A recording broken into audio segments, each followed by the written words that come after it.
안녕하세요. 승리한산 가족 여러분. 오늘은 다니엘서 2장 14절에서 18절까지의 말씀으로 다니엘서 5번째 강좌 기한을 얻어 지혜를 구하는 다니엘이란 제목의 말씀입니다. 승리한 삶은 말씀 중심 예배 중심의 성경 전문 교사를 양성하기 위해서 만들어진 성경 공부 교재입니다. 2016년 8월 저희들은 다니엘서 1장에서 6장까지의 말씀을 보고 있고요. 다음 달에는 7장에서 12장까지의 말씀을 상고하게 됩니다. 지금 방송을 들으시는 분들은 아시겠지만 처음 들으시는 분들을 위해서 또 처음 듣는 분들에게 안내를 위해서 말씀드리자면 유튜브나 페이스북 밴드에서 여러분께서 검색어 승리하는 삶 구속사, 그냥 승리하는 삶으로 검색하면 다양한 것들이 나오는데 승리하는 삶 구속사로 검색하시면 바로 저희들 채널에 들어오셔서 여러분들께서 손쉽게 강좌를 접하실 수 있습니다. 주위 분들에게 알려주시기 위해서는 이 방법을 소개해드리길 부탁드립니다. 또한 카페에 들어오셔서는 살펴보기 정답을 여러분들이 다운받으셔서 확인하실 수 있습니다. 살펴보기 정답이 강의 집에 나와 있는 내용을 많이 소개하고 있으니까 여러분들께서 이 내용을 반드시 다운받으셔서 확인하시면 여러분 이 성경 연구에 더욱더 큰 도움이 되리라고 생각합니다. 승리하는 삶은 발행이신 박유일 목사님의 구속서를 조망한 성경 연속 강해집을 통해서 편집이 되었습니다. 지금 현재는 다니엘서 1권 내용으로 저희들이 강좌를 만들었습니다. 다니엘서 전체 구조는 성경 연속 강해, 또 이 한 절 한 절을 통해서 하나님의 뜻이 무엇인지 발견하기 위해서 주간이신 김천수 목사님이 정리해 놓으신 것입니다. 그 내용을 통해서 우리가 말씀의 흐름이 어떤지 좀 더 확실하고 손쉽게 접근할 수 있습니다. 이 내용을 여러분들께서 위크 스터디에서 확인해 주시면서 함께 학습을 하시면 훨씬 더 말씀의 본뜻을 이해하는데 쉽게 다가서실 수 있고 올바르게 해석하실 수 있을 겁니다.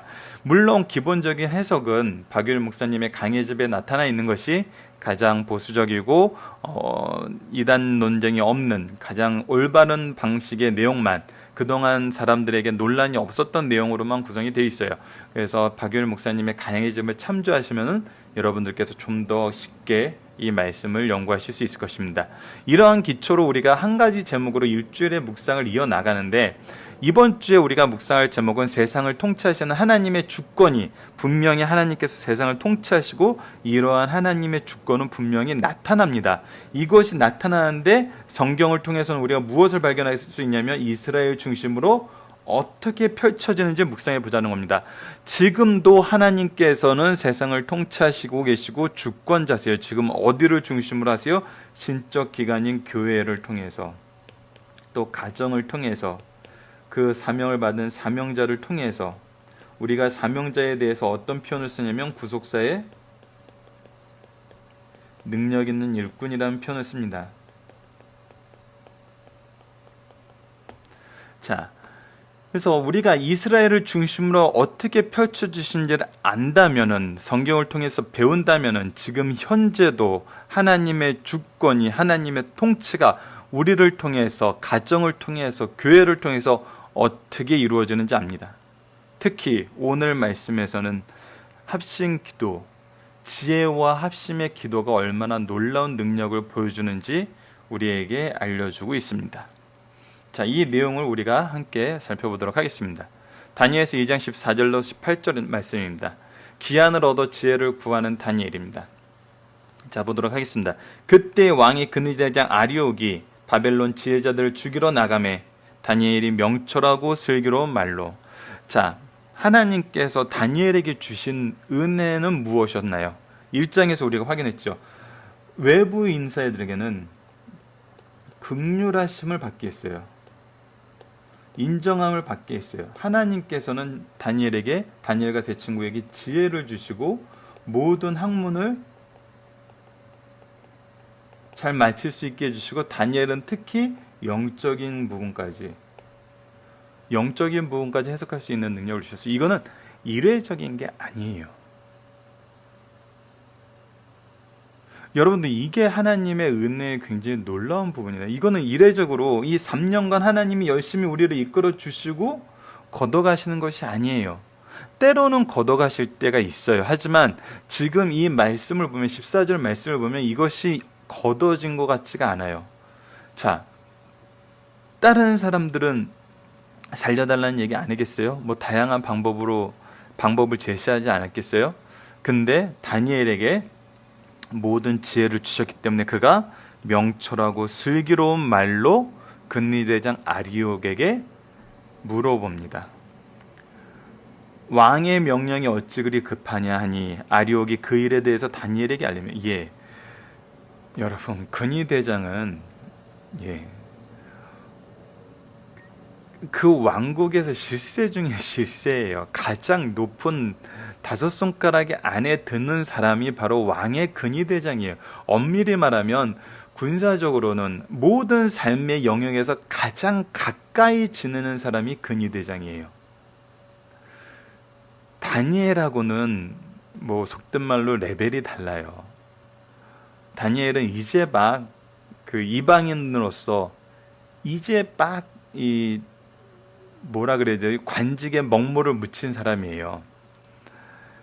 근데 다니엘이 명철하고 슬기로운 말로 하니까 이 근위대장 아리옥이 화답을 하는 거예요. 그래서 그 일을 다니엘에게 알려줘요. 무슨 일이 있었다. 지금 왕에게 무슨 일이 있었고 이러한 일이 있어서 이러한 일 때문에 너에게 이러한 일이 지금 닥치게 되었다. 지금 너희들에게만 닥친 것이 아니라 지금 온 나라의 지혜자들이 죽을 그런 때이다. 이것은 1장에서 나타났던 은혜가 고스란히 지금도 반복되고 있는 것을 보여줍니다. 하나님께서 주신 외부에게 긍휼을 얻게 하시는 이 마음, 그리고 다니엘로 하여금 지혜롭게 말할 수 있는 그 능력. 그래서 다니엘이 들어가서 왕께 구하기를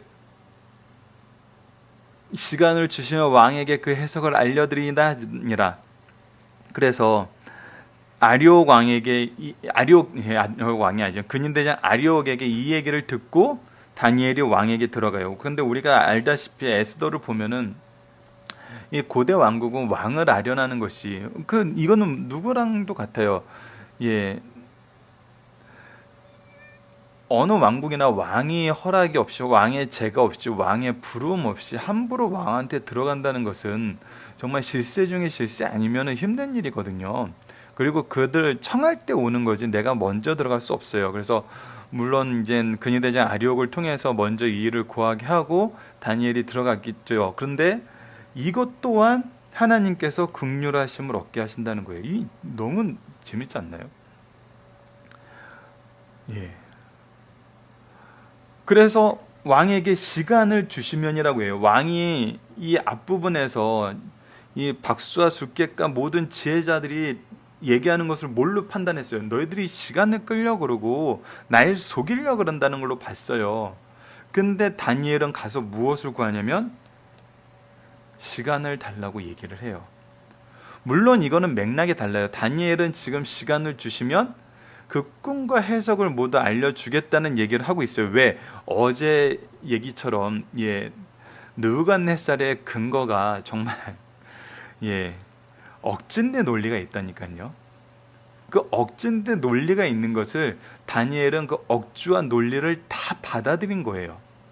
다 해결할 수 있는 말씀을 드리겠다고 얘기한 거예요. 다니엘이 이거에 대해서 확신을 할 수 있는 이유는 무엇이었을까요? 바로 하나님이죠. 그에게 무슨 달란트를 주었는지 다니엘도 알아요. 자기가 하나님께 받은 달란트를 알아요. 그 달란트가 바로 영적인 것, 꿈과 이상을 해석하는 것이었어요. 그러니까 하나님의 계획을 아는 거예요. 이 세상에 하나님의 계획에서 벗어나고 하나님의 뜻이 해석 못할 일이 없어요. 악한 자들의 악한 계획이라도 하나님께서 분명히 아시거늘 하나님께서 계획하시고 주신 꿈에 대해서 왜 모르시겠어요? 그러니까 하나님에 대한 절대 믿음과 실력으로 그 해석을 알려드리다라고 말할 수 있는 거예요. 그러니까 이것은 다니엘이 첫 번째 받은 은사와 외부로부터 받은 은사가 또 만나서 이 일이 이루어지고 있어요. 그러니까 1장의 내용이 하나님의 은혜가, 하나님의 긍휼하심이 여전히 이어지고 있어요. 하나님께서 다니엘을 이렇게 아끼시고 다니엘의 새 친구를 이렇게 쓰시기로 작정하시고 이렇게 쓰세요. 그러니까 하나님의 계획을 아는 시각이, 그것이 영적 시각인데 그것이 우리 인생의 가장 중요한 부분이라는 거예요. 자, 그래서 다니엘의 행동은 다른 방법이 없습니다. 이것이 우리 신앙생활의 가장 중요한 기초예요. 하나님이 나에게 이 일을 맡기신 거 알아요. 하나님이 나를 통해서 이 일을 해결하실 거 알아요. 하지만 우리가 알면서 무엇을 하는 게 하나님의 질서를 따른 일인지 바로 17절, 18절 말씀에서 나타납니다. 이에 다니엘이 자기 집으로 돌아가 그 친구 하나냐와 미사엘과 아사랴에게 그 일을 알리고, 자, 아직 이 부분에 대해서 하나냐, 미사엘, 아사랴는 죽이러 다니는 것까지는 알 수 있어요. 하지만 왕과 지금 어떤 대화를 하고 있는지는 모를 수도 있죠. 그래서 그 친구들에게 이 부분에 대해서 얘기하고 무엇을 부탁하냐면, 하늘에 계신 하나님이 이 은밀한 일에 대해서 불쌍히 여기사 다니엘과 친구들이 바벨론의 다른 지혜자들과 함께 죽임을 당하지 않게 하시기를 그들로 하여금. 누가 구하게 하냐면 이게 다니엘이에요. 이 한국 성경이 조금 이 부분에 대해서 하나님이 기도하게 하셨다라고 이렇게 해석할 수 있게 이제 언어가 배열이 되었는데, 엄밀히 말하면 이제 다니엘이 이러한 기도의 내용으로 친구들에게 기도를 부탁한 거예요. 자, 그래서 이 기도의 내용이 굉장히 중요합니다. 이 기도의 내용이 우선 대상은 누구예요? 기도의 대상, 바로 하늘에 계신 하나님이에요. 기도의 내용은 뭐예요?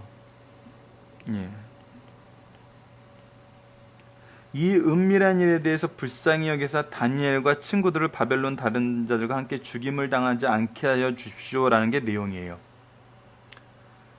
그리고 기도의 방법은 뭐였냐면 바로 위에 아사랴에게 합심하여 구하게 해달라 그랬어요. 그래서 방법은 합심이었어요. 자, 그런데 이 모든 내용에 기본적인 믿음이 뭐였냐는 거예요. 기본적인 믿음. 하나님이 이루신다.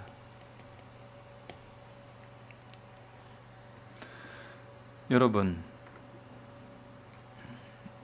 우리가 이 세상의 사건을 보고 우리 주위에 일어난 일을 볼 때 우리가 영적인 눈이 없으면 이 사건을 어떻게 받겠어요? 하나님, 왜 그러세요? 이스라엘에서 우리를 포로로 잡혀오게 하신 것도 모자라서 왜 여기서 죽게 하세요? 이렇게 기도했겠죠. 그렇지만 다니엘과 세 친구는 1장에서 이미 하나님께서 자기들이 뜻이 세웠을 때 자기들을 통해서 하나님의 계획이 있음을 알았어요. 하나님께서는 구속사의 일꾼을 선택하셔서 그에게 그의 능력을 위임하시고 그 위임받은 능력을 통해서 일하기를 원하세요. 그리고 일을 하게 하세요. 그것은 우리가 지난달 사도행전을 통해서 무수하게 확인을 했어요. 지난달, 지지난달 2달에 걸쳐서. 즉, 우리의 인생에 하나님의 계획하심이 있음을 우리가 하나님의 교제와 하나님의 공급하심과 하나님의 인도를 통해서는 분명히 알게 돼요. 지난달 사도 바울의 내용을 우리가 어떻게 봤죠? 그가 자기가 원하는 상황에 놓이지 않았어요. 하지만 그 상황 중에서도 복음을 전하는 것을 박열 목사님이 어떻게 표현하셨냐면 그 상황을 이용하여 복음을 전할 수 있다고 그랬어요. 다니엘이 이 얘기를 들었어요.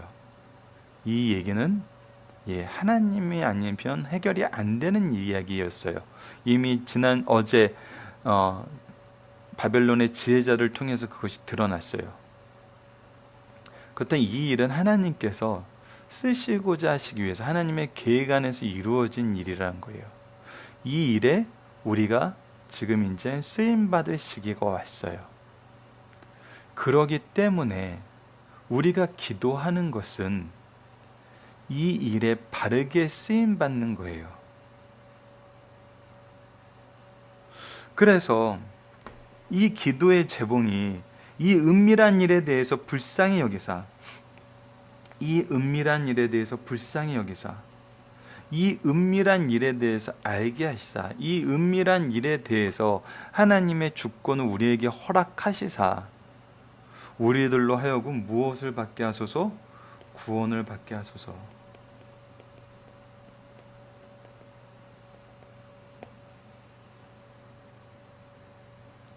바로 구원의 하나님에 대한 확신이 있었던 거예요.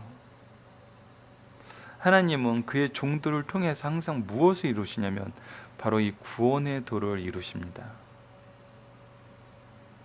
이것은 창세기 3장 15절에 나타났던 하나님의 첫 번째 언약과 새로운 언약의 첫 번째 이 말씀과도 항상 연결이 돼요.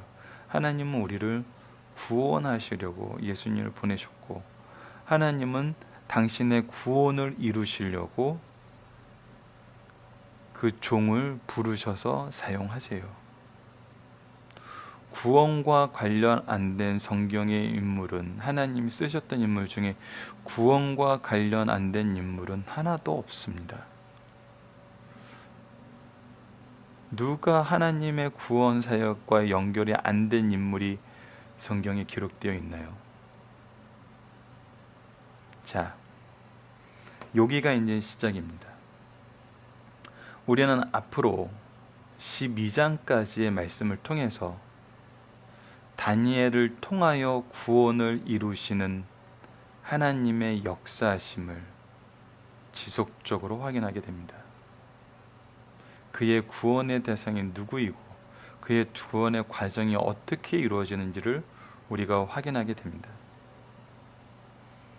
그래서 여러분, 지금 미리 여러분과 나누고 싶은 내용이 뭐냐면, 다니엘을 볼 때 그의 세상적인 성공에 현혹되어서 그 세상적인 성공을 위해서 다니엘서 말씀을 보지 마세요. 우리가 이미 앞에서 위크스터디에서 구조를 통해서 확인했지만 다니엘서는 하나님의 일하심을 보여주고 있어요. 즉, 이 일하심은 하나님의 구원을 이루시는 거예요. 이 구원을 이루시는데 다니엘이 어떻게 쓰였는지를 봐야 돼요. 그것이 우리가 다니엘서를 통해서 얻게 되는 교훈이고, 이것이 우리 신앙생활의 기준이 돼야 되는 부분이에요. 그런데 이 기준을 따르지 않고 우리 기준을 세워서 다니엘서를 보기 시작하면은 하나님을 잘 믿으면 총리가 되나 봐, 하나님을 잘 믿으면 정권이 바뀌어도 그 자리가 유지되나 봐, 이런 이상한 해석을 하게 돼요. 그러면서 실제로는 안 그렇던데, 하나님 믿는 사람들도 다 감옥 가던데, 정권의 핵심에 있다가도 다 벌 받던데, 뭐죠? 성경을 바로 본 게 아니에요.